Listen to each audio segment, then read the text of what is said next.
Welcome back. In this lesson, we conclude our study of the Karpov game. So without wasting any of your time, let's begin the analysis. By now, we all know that we start with the forcing moves, so let's look at the checks. In this position, there are only two checks, but they are both losing for white. However, as I said in lesson 1 of the series, it doesn't hurt to briefly examine such moves. Let's start with knight to e7 check. Black simply responds with knight takes, and white loses a piece without any compensation. The same applies to knight to f6 check. Black replies with bishop takes, and once again, white loses a piece for nothing. Now we move on to the captures.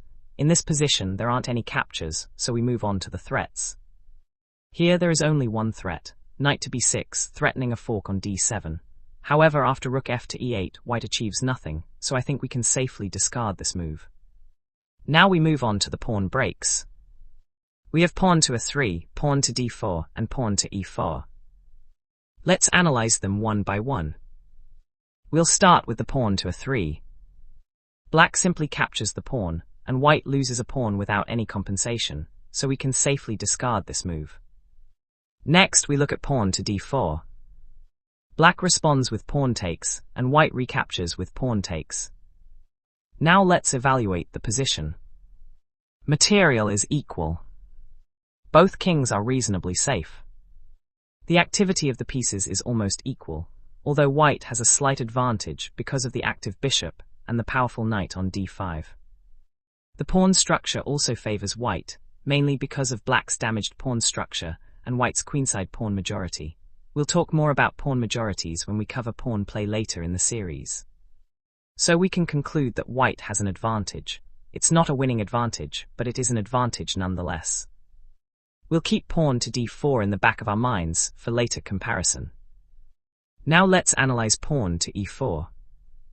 Black responds with pawn takes, and white recaptures with pawn takes. Now let's evaluate the position. Material is equal. Both kings are equally safe. The pieces are equally active, as white's bishop is now restricted by the pawn on e4.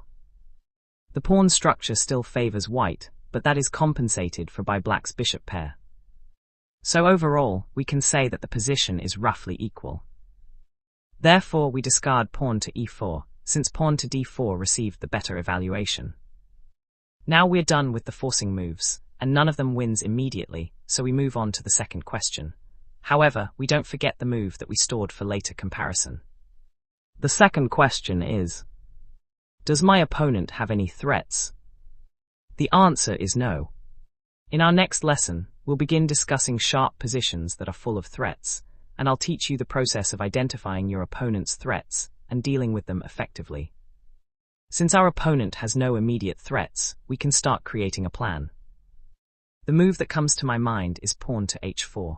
As I mentioned earlier, the idea is to follow up with h5, using the pawn on g3 as a hook. Now let's evaluate the move.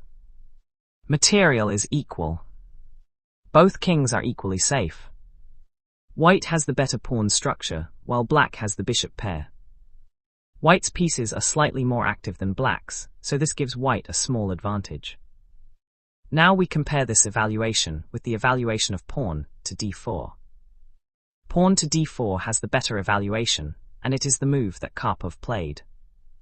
The game continued with rook f to d8, rook c to d1 by Karpov, pawn takes, and the game transitioned into an endgame, where Karpov successfully converted his queenside pawn majority into a win. Thanks for watching.